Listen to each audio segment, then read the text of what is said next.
Hey everyone out there in YouTube land. My name is Kenny Dreadfuls. I don't, this is my first kind of foray, well not my first, but it's just a new kind of vlog that I'm putting up. I had a previous one called That's Not a Thing, but it ended up being rooted in a lot of negativity, although I still think there's lots of things that aren't a thing and we should stop calling them such, but that's not what we're here for. So, I recently, semi-recently, began a new stage in my life as a sober artist. I was a magician. No, I was a musician in college, but that life wasn't really for me, or so I thought. I don't know. But I had a series of DUIs, some years of sobriety. I had years where I was doing drugs. Back in the raving 90s. But last year on March 23rd, after an amazing person's performance, it left me shook, a friend of mine, and it was about addiction, and that was the moment I decided to stop drinking. And it's been a little over 10 months, and so I'm in a rough spot of transition, trying to get my life back together, but also focus on my recovery. And because I'm crazy, whenever I have a lot of time, and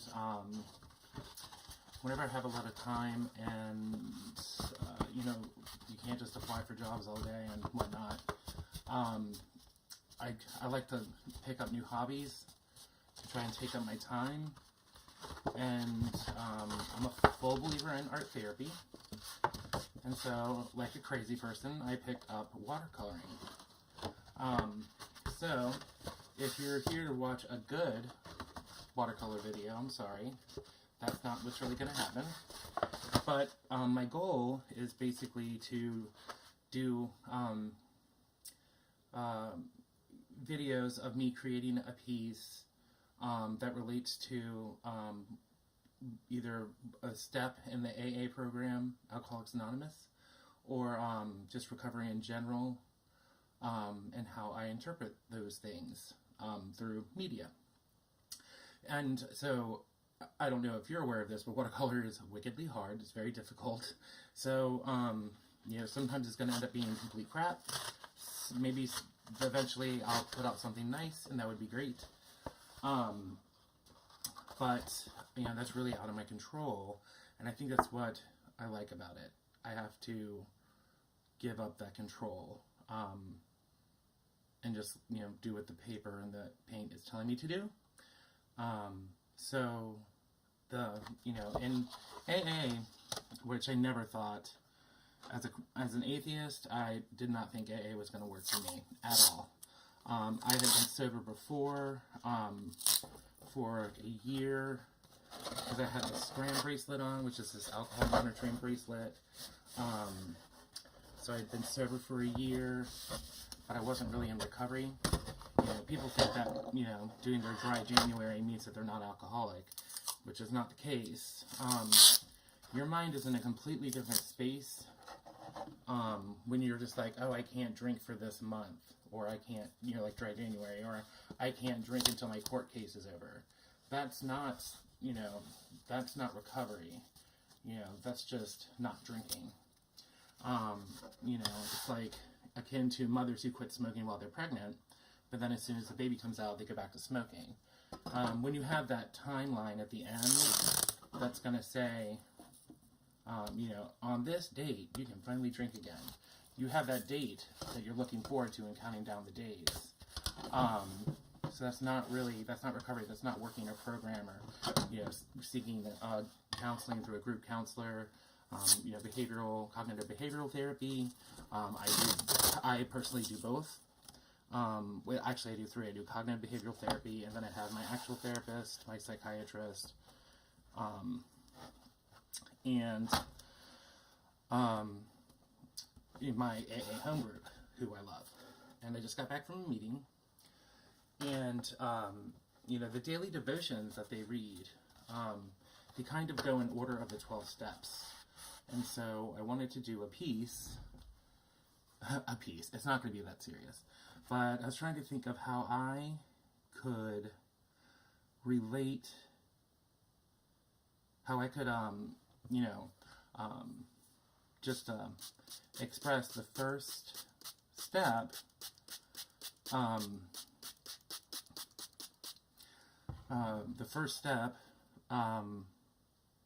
towards recovery, the first step of the 12-step program, see if I could convey that, in whatever visual way that I can. And the first step was really hard for me, if I'm going to be completely honest with myself. I'm using these Dr. P.H. Martin's Hydras. I just got these, so I'm still kind of playing around with them, but they're great for covering huge swaths of color on a paper, so I really appreciate that about these. I think they're really neat. Anyways, back to what I was saying. But the first thing is you have to admit that you're powerless, right? That you're powerless over alcohol.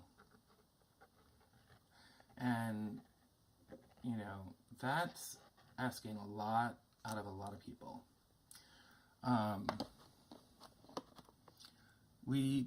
Alcoholics by nature, I found, since I've been in the rooms, we're all kind of similar.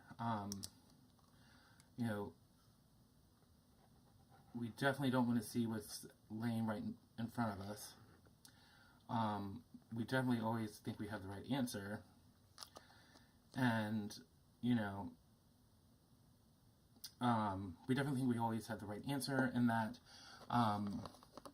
we don't really have to be there, or we can just do it for a few months, and then you'll be fine. So, it's why do I have to admit that I'm powerless? What do you mean powerless over alcohol? Blah, blah, blah, blah, blah. I can quit at any time. Yeah, you can quit at any time, yet you haven't. Or you'll quit for your 2 years and then go back. And you may control how much you're drinking for a good solid, maybe a month. But then you may find yourself, because I don't know you, I don't know your life.